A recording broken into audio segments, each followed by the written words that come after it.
All right, what is up, guys? It's Raul. I'm back doing a background commentary on the Glen Helen round. It is me, Gabriel Diaz, and Diego Perez. That was Gabriel that threw first, me, and then Diego.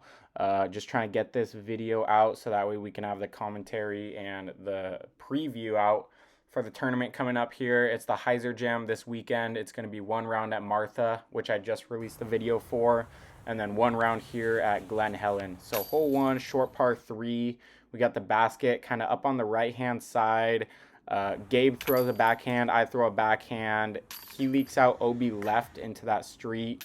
I kind of hit one of the trees early on, and Diego just takes his three. So hole two, pretty straightforward hole. I think it's like 280 or so. Diego throws a forehand a little wide. Gabe throws a backhand straight at it, and I'm just throwing a forehand little hyzer off to the left. Just trying to play the front of the hill there, and crash is kind of right in front there. So Diego's got a putt for two. Gabe's putt for two makes that. Diego hits his three, and then I tap in my two there.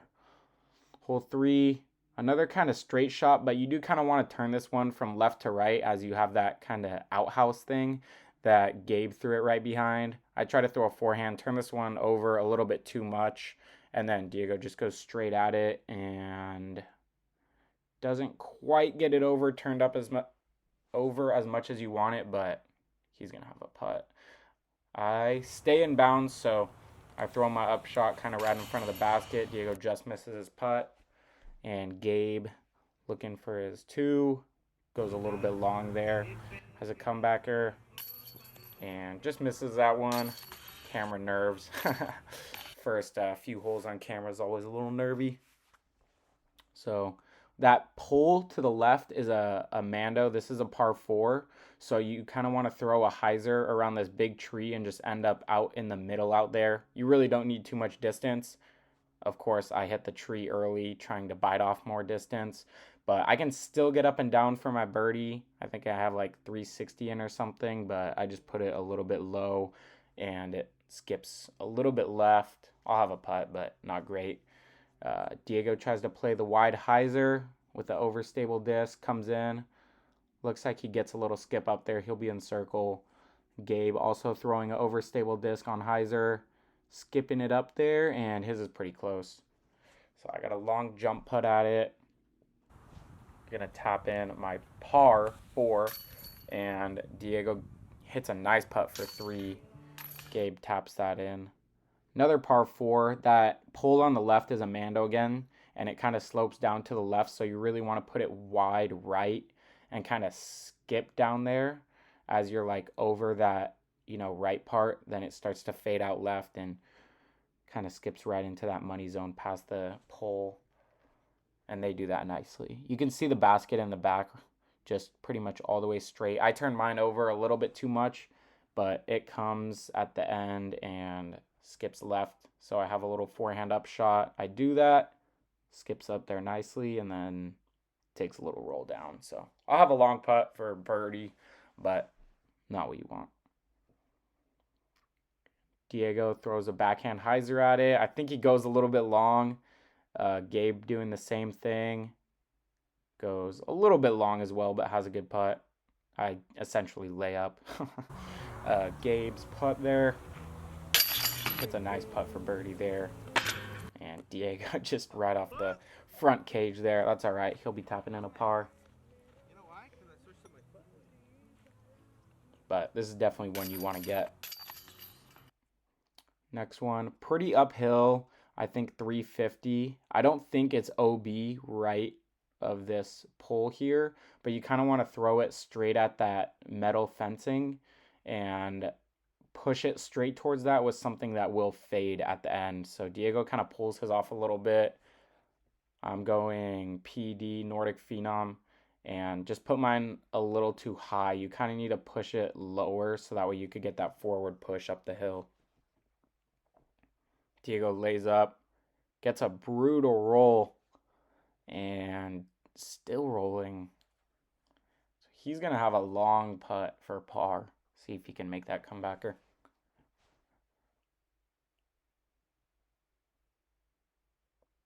Is got to get it up, but comes up a little bit short. Here's my birdie putt. Try to drop one in there. I also come up a little bit short. Gabe's birdie putt looks pretty good. Probably 15 feet or so. And taps that in there. Nice too. All right, now we got a par 3. Very much so downhill. It's behind that tree you see. The second kind of tree, the green bushy tree. It's just behind that. So you want to push something almost way right because it's going to be fading back the whole time. They do that pretty nicely. I throw mine too high and almost kind of nose up, so it fades out, hits the tree, and drops down. So I'll have a little upshot. Left side of that fence is OB, so I throw my forehand on a lot of hyzer. Give myself a little putt, but should be fine for the 3. Gabe does a jump putt, and Diego actually has a tap in for the birdie. Good birdie there.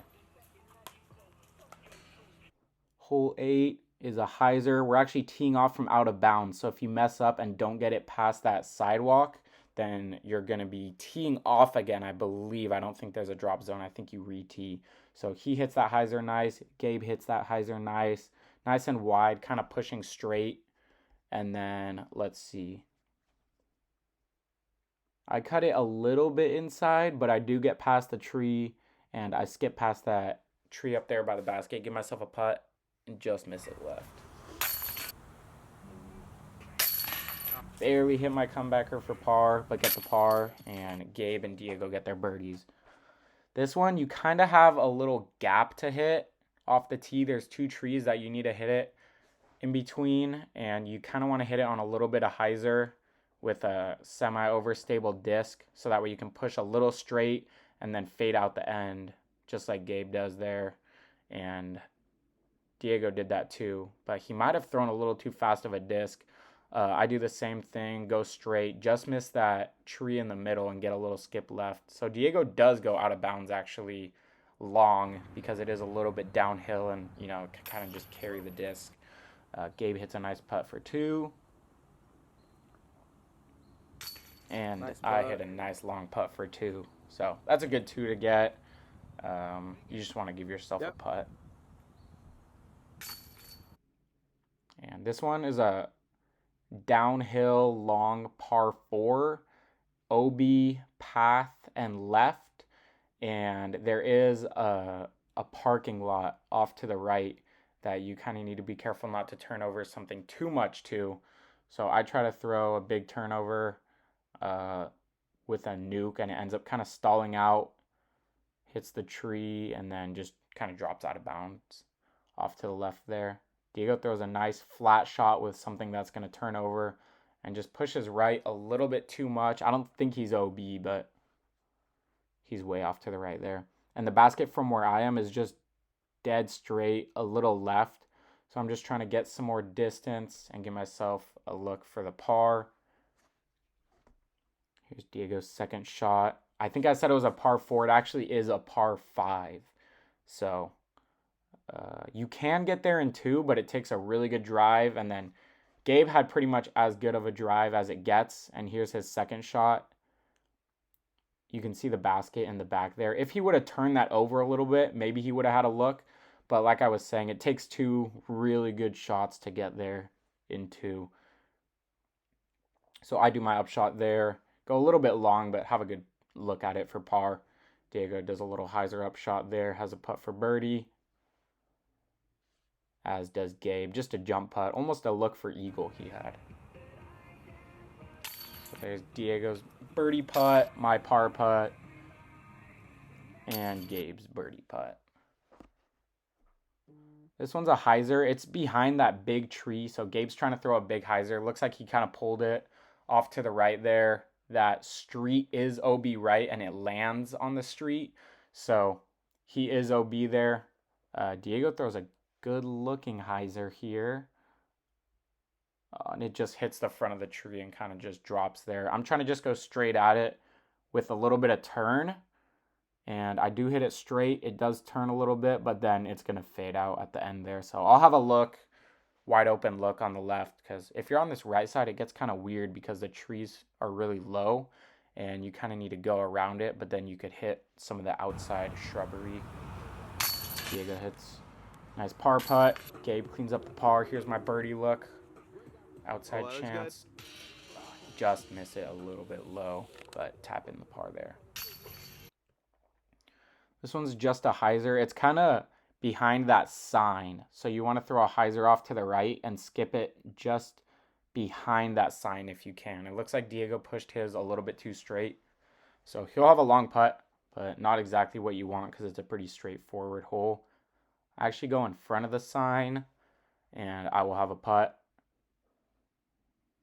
Gabe looks like he hits it pretty much just the way you want it. Just over the sign and pushes past it. Should be pretty close to the basket. Here's Diego's long look for birdie. He stayed in bounds, but it is out of bounds on that street as well. Gabe just misses his birdie putt there. I hit the band as well, so we're all tapping in our pars here. This is definitely one that you want to get. Pretty straightforward hyzer. This one, you could see there's that tree on the right, which stops you from going straight at it. Looks like Diego throws a backhand turnover. You could also throw a forehand hyzer. I try to do this big backhand hyzer, but I kind of throw it too high and a little bit nose up, so it stalls out a little bit and just drops probably 40 feet in front of the basket. So I'll have a look, but I think if you have a forehand hyzer, that's probably the optimal play because it's more open on that left side. Or even just a mid-range flip up or turnover is good. So we all have putts. Ooh, Diego hits a nice putt there for the birdie. I have a look as well. And just a little low. Putting was a little off this day, so hopefully it can be better for the tournament this weekend. This one's another big hyzer. You have that inside gap, but it's not even really a gap. You pretty much just want to throw a wide hyzer around these trees with something overstable, maybe a little bit faster to get the skip at the end, and then give yourself a putt. If you skip past that tree that I just landed by, then you're looking pretty good. So mine just kind of dug, but if you go lower and get that low skip, it's good. Or if you just go even higher to where it carries more left, that's also good. There's Gabe's putt, hits that branch right in front of him, comes up. Ooh, there we go. Good putt for birdie from me. And then Diego just misses his a little low. Tap that in for 3. Diego gets his 3 as well. This one's kind of straight in between those trees, so you can either throw a big backhand hyzer or a forehand hyzer. I try to go forehand just because it kind of skips to the basket and there's a little more open space over there out to the left. But backhand hyzer is a pretty feasible play. You see Gabe go over the trees here and should be giving himself a putt. I think Diego got a putt too with his forehand. I try to throw a little skip up shot and just comes up like 30, 35 short. Try to do a jump putt here to save the day, go way long. There's dirt back there, so it kind of slides and rolls back there, and I give myself like maybe a 20, 25 footer. Chain out there. End up taking a 5, I think. And Diego has a tap in. Gabe gets a par there. This one is just dead straight, so I think this one's like 300 or so. The wind was a little weird. I think it was pushing right to left, so Diego kind of flipped his over into the wind, and Gabe played that nicely with a rock just straight at it. I try to throw an MD3 straight at it, but I catch some of the high foliage and kind of drop a little bit early.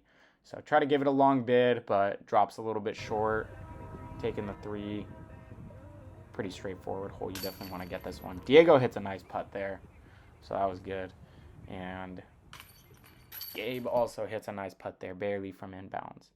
This one is a very short par 3, like 230, 240 maybe, dead straight. You can throw a putter, you can throw a forehand, you can throw a hyzer, hand hyzer, whatever you want. Whatever you're confident and comfortable with, you want to throw that at it. I threw straight at it. I was trying to give it a little ace run, but it came out early and skipped left. Even with that bad of a throw, I still have a putt. And there you go. Still collect the birdie. And Diego chains out to the right. Not happy about that, but this is one you should be able to get in the tournament. And hole 18, so the basket is straight up there. You have the tree on the right that, can come into play. But you really just want to throw something off to the right. I want to say it's like 350. So I throw a Sexton Firebird. It comes up a little short, gets a skip up there, though. I have a putt. And Diego throws a Firebird or something. But yeah, pretty much something just overstable off to the right. That's going to be getting a reliable skip back at the end. I come up a little short on my putt. And Gabe hits a nice putt there. And Diego hits a nice putt there. All right, that's the end of the Glen Helen round. Hope you guys enjoyed. See you in the next one.